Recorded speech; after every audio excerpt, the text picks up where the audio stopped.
Okay, we're going to do a break-in service on this G2700. This one happens to be the HD Plus Extra version. There's also a Z-Bar. There's a Tele model that's coming out here. This machine has a cab, as you can tell. So there'll be a couple things we'll run through on this machine that will be unique to it because it has a cab on it. In your machine's configuration, things might look a little bit different, but let's show you what we've got on this one here as a reference. So we'll jump you in the engine bay real quick. There's a couple plastic bottles here, and those sometimes will get confused for folks. This bottle in the back is for our radiator overflow. So this is where we would see our antifreeze level in there. The second plastic tank here, since we have a cab, this is our windshield washer fluid on this unit. So you'd fill this with windshield washer fluid for on your wipers. Also, there's a small bottle back in here, and that is the oil for your parking brake. So a little bonus there we'll talk about. These filters here are our fuel filters. There's another one here, looks like a fuel filter, but this is actually a fuel pump. So when the key is on, you'll hear that clicking, but that is not a filter, it's actually the pump. So when you go to service out your fuel filters, you'll be changing out these two units here. And then there is also a primer button on here, so you can prime this. And then... Why does it make that noise? I think you turn the key on inside. Oh. So we're just hearing the fuel pump run right now. So that's that fuel pump we were just talking about. That's running right now. All right, so down here we have a battery disconnect. So if you wanted to be doing any work on this, you wanted to disconnect your battery, you throw that, you can pull the key, and now that is taking the battery off of the complete unit. It's also a good safety measure. If you were going to park this someplace, you're worried about theft, you could shut this off, lock the hood, makes it much more hard for somebody to steal. So we'll kick that back on real quick. And then down underneath here, we've got this panel pulled off for convenience, but this would be up above our battery. And this has all of our fuses and all their locations and descriptions. And then you can see all of our fuses up in here, quite a few of them. And those are all labeled with numbers that you can correlate to the panel. Obviously our battery is located here also. It's quick and easy access to get to that if you need to jump or service that. And then we'll run around to the other side here. And we'll run through a couple things.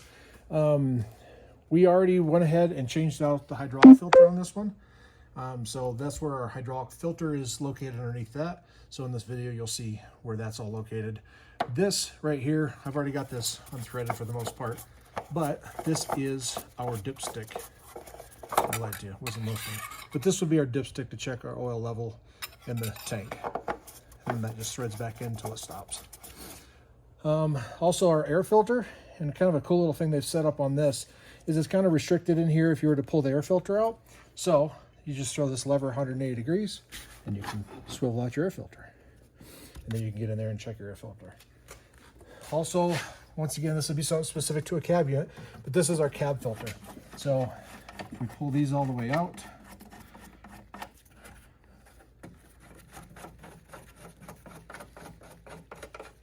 let's see if I got that out far enough. Here we go.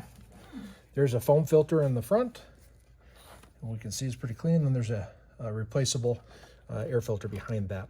So this machine, obviously being on a break-in service, hasn't been in any real dusty conditions, and we're good to go and keep running that air filter. So next thing we're doing is we're going to go ahead and change engine oil. So on our break-in service, we want to inspect all of our hoses, go through all the operation, of course, on the machine. Check air filter. It's not due to be changed out at this hour interval, but that is by inspection though too. So if you find that dirty, you want to change that out, obviously do that. So engine oil and filter, hydraulic filter are the two big units on this for our break-in service. And then obviously we're going to want to do a chassis lube. So all of our pivots would need to be greased. So we're going to go ahead and jump underneath this thing and show you what tools we'll need and how to drain the oil on it. Oh, I almost forgot. We never talked about the oil filter. So I got so caught up in showing you the fuel filters here. The oil filter is actually down the bottom of the engine here. So that's where we're going to need to pull the oil filter off, which would be accessible from the top. It's going to be hard to get from underneath. So, all right. Okay, so we're going to go ahead and get ready to drop the oil out of this. So there's a skid plate underneath the engine here, and there's 2 bolts. I've already obviously gotten them loose with a wrench, and those are 13 millimeter, by the way. And this plate goes down. For us to drop the oil, we'll need to pull the other 2 bolts in the back of this plate, but I just hinged it down quick for us to show you what we're talking about. This is our oil pan for the engine, and we will need a 23 millimeter socket to get that oil plug out. So we're working on getting this oil filter, and it's on here pretty snug from the factory. We're going to show you a couple little tools that I would recommend to use. I've got a filter wrench here that has a swivel head on it, and you can get that down in alongside and on there. But this one's tight enough. I don't quite have enough leverage to get that to break it loose. So another tool that I like to use quite often, it's basically a strap wrench, I call it. And you just loop that around the filter, kind of coil up the slack, and then you put your ratchet into it. And then you can just crank on her here. Typically, it'll break right loose. There it is. Oh. There you go. Whoopsie. So I would probably give that a suggestion for this particular service. I make that a little bit easier to get in there on. We got our oil pan underneath to drop our oil into when we drop our filter here. All right, we're going to put a little bit of oil on our gasket here to get that to seat up properly. Let's see if I can find the right trick for dropping this filter in there the right way. Yeah, there it is. It's in the back. So it's kind of got to fit back tight to the rear. You can slide it in there.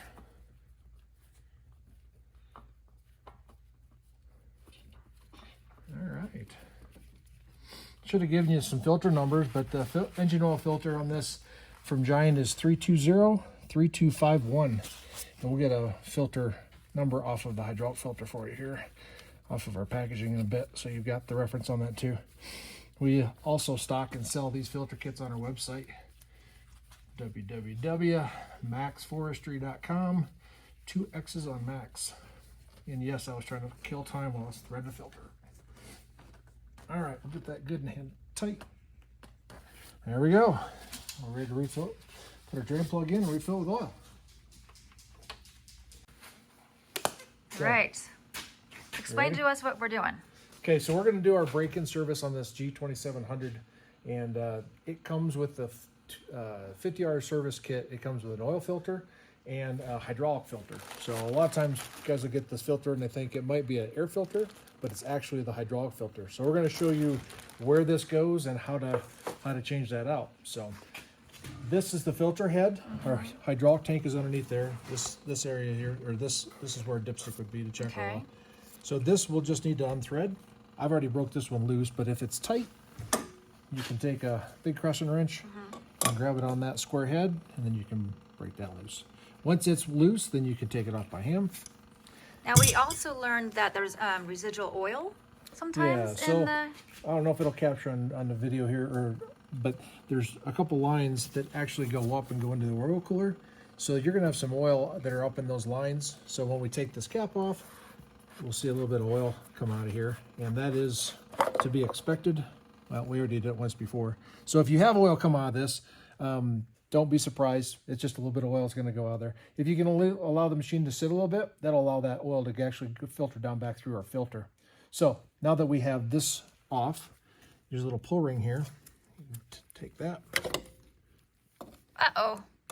And this is our... Is that normal? Yep. Okay. So this is our pressure ring that is going to hold our filter down.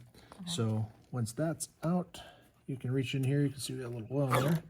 That's why we have our gloves. And we'll let that oil that's in there run out. Not to get too crazy about it. Okay. And we'll take our new filter. The bottom is just an open hole. The top is with this handle to kind of set it down in there. And you can see we're probably going to push a little bit of oil out when we put it down. There we go.